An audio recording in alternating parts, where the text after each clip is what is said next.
All right, so today we are going to take a deep dive into the world of proteins. Oh, protein. Those tiny but essential building blocks Yes. of life. And you know what's really amazing? Scientists can actually visualize and study individual proteins using this technique Oh, wow. called Western blotting.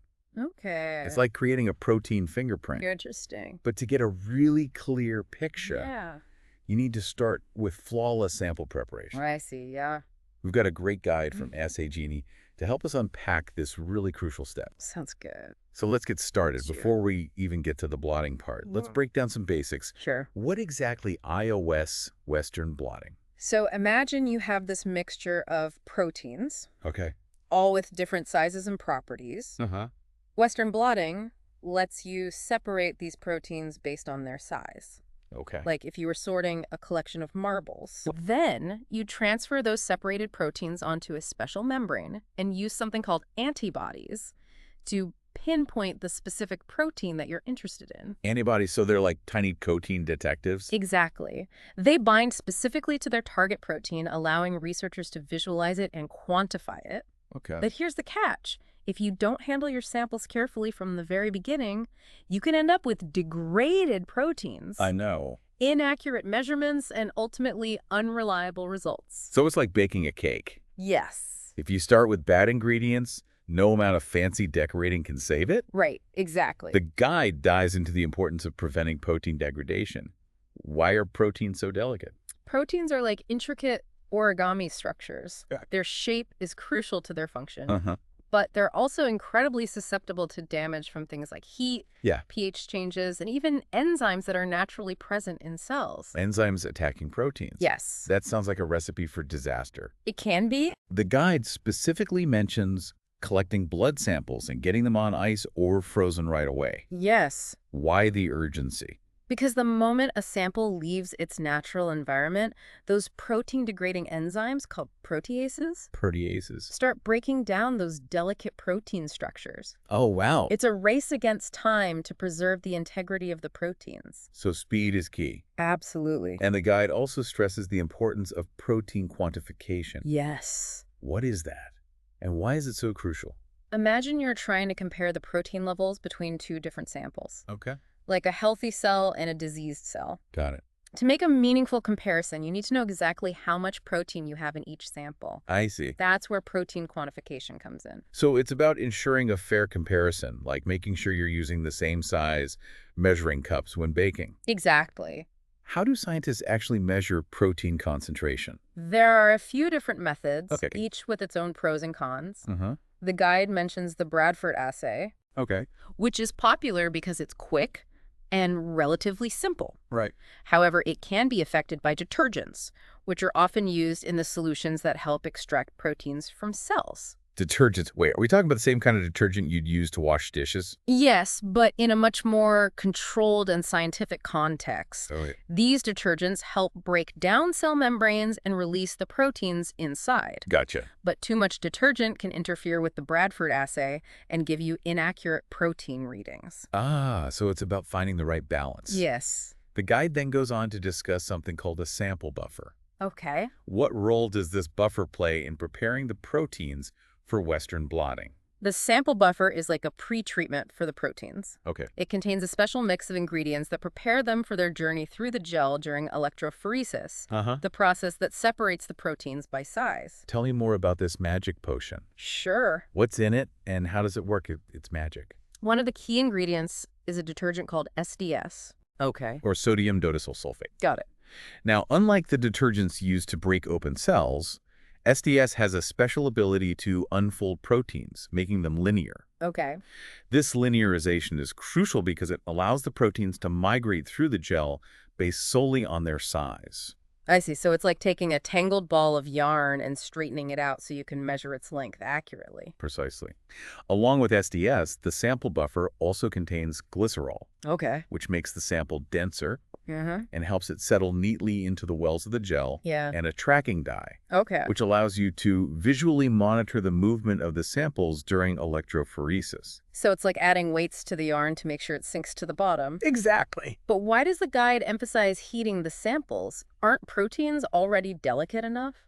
It might seem counterintuitive, Yeah. but heating the samples with the buffer at a high temperature for a few minutes is actually essential for proper protein preparation. What does heating do? The heat ensures that the proteins are completely unfolded and linearized, Oh, yeah. preventing them from getting stuck or tangled during separation. I see. Think of it like ironing out wrinkles in a shirt to get a smooth, even surface. All right, so we've collected our samples, prevented degradation, measured our protein, Yes. and given them a nice hot bath in the sample buffer. Uh-huh. What happens next? Well, now it's time for the main event. All right. Loading those carefully prepped samples onto the gel for separation. All right. But even with all this meticulous preparation, things can still go wrong. Let's face it, science is rarely a perfectly smooth process. That's true. I see the guide has a whole section on troubleshooting. Yes. What are some of the common issues that can arise? Yeah. And how can scientists overcome those challenges? That's where we'll pick up in the next part of our deep dive. Okay. We'll explore those troubleshooting tips and tricks. Sounds good. And you might be surprised by how much we can learn from those unexpected hiccups along the way. I'm intrigued. Looking forward to it. Great. Okay, so let's dive into some of these troubleshooting tips, Yeah. which is, where science gets really interesting. Uh-huh. One of the most common issues that can really sabotage a Western blot is protein degradation. Right. Imagine running your experiment only to find faint or smeared bands Oh, no. where you expected to see clear, distinct signals. Ugh.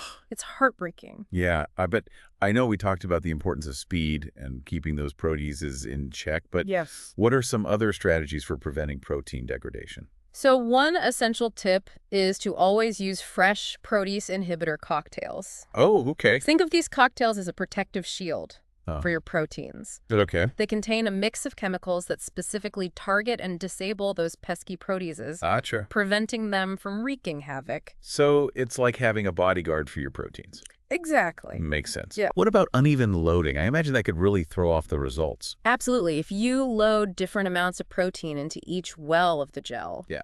you won't be able to accurately compare the protein levels between samples. Makes sense. It's like trying to judge a race where the runners start at different points on Yeah. the track. Got it. The guide emphasizes the importance of careful pipetting techniques Right. to ensure that each well receives the same volume of sample. Pipetting. Yes. Sounds simple enough, but I bet it requires a lot of precision. Precisely. Using a calibrated pipette Okay. and dispensing the same volume into each well is crucial. Right. And those loading guides that come with the gel equipment, Yeah. they're invaluable. They help you see the wells clearly and prevent spills or uneven loading. It's like parking a car. You want each one neatly within the lines. Exactly. Okay, let's move on to another tricky issue. Poor protein transfer. All right. The guide mentions that the transfer step can be influenced by several factors, including the voltage used, the type of transfer buffer, and even the membrane itself. Right. So the transfer step is all about coaxing those proteins to move from the gel onto a special membrane Yes. where they can be detected by antibodies. So Exactly. voltage creates an electrical field that drives the transfer, Right.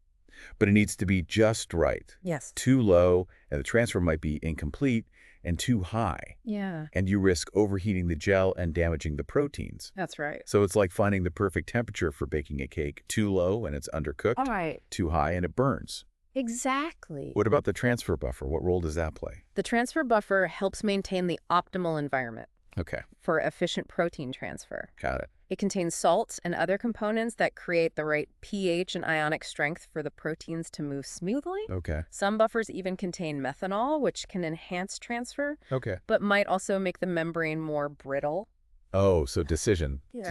And speaking of the membrane, does it really matter which one you choose? Absolutely. Different membranes have different properties. Okay. Nitrocellulose is a popular choice Yeah. because it's relatively inexpensive and compatible with a variety of detection methods. Uh-huh. PVDF, on the other hand, has a higher protein binding capacity Okay, and is more durable, but it can be pricier. gotcha. So there's a lot to consider when it comes to troubleshooting Western blots. Yeah, But even with all these tips and tricks, sometimes things just don't work out as planned. right. What's the most important takeaway for listeners who might be feeling discouraged?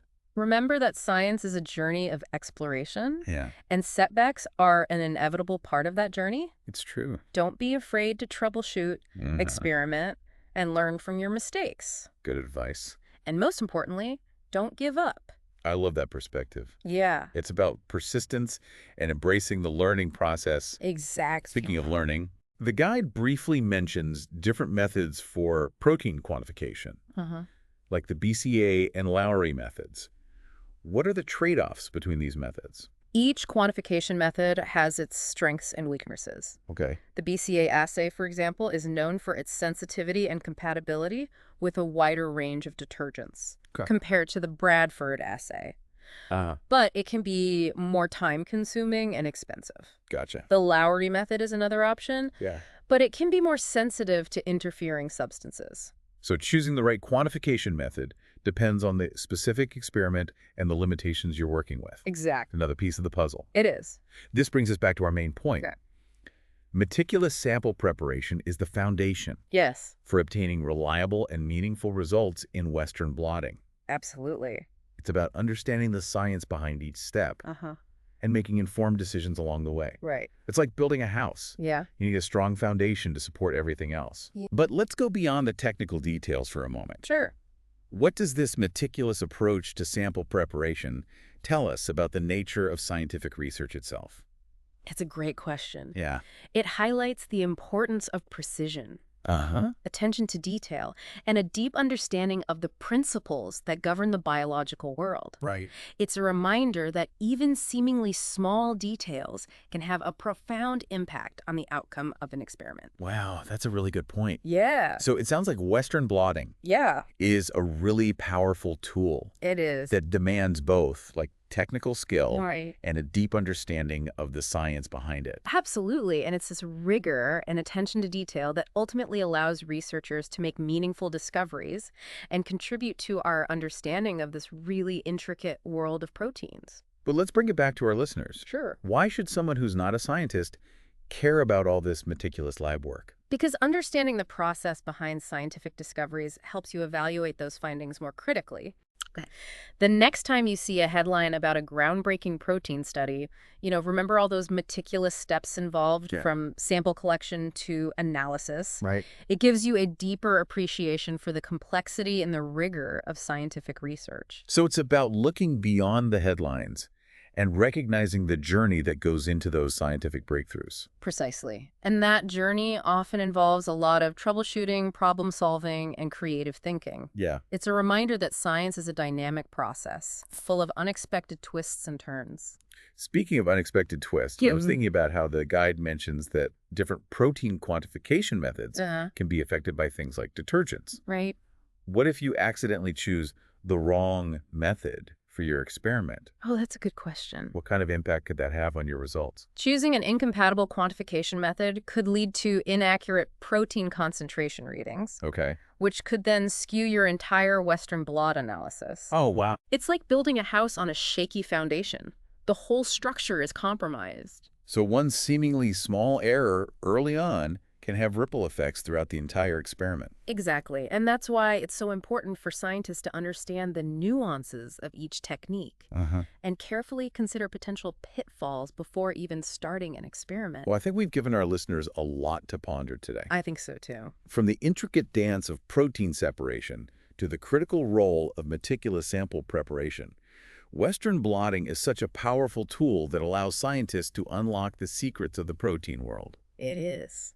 And remember, even if you never set foot in a lab, understanding the process behind these scientific discoveries really empowers you to engage with science in a more meaningful way. I agree. So stay curious, ask questions, and never stop exploring. Couldn't have said it better myself. That wraps up our deep dive into Western blotting sample preparation. It was a good one. We hope you've enjoyed the journey and gained a newfound appreciation for the dedication and precision required in scientific research. Absolutely. Until next time, keep exploring and stay curious.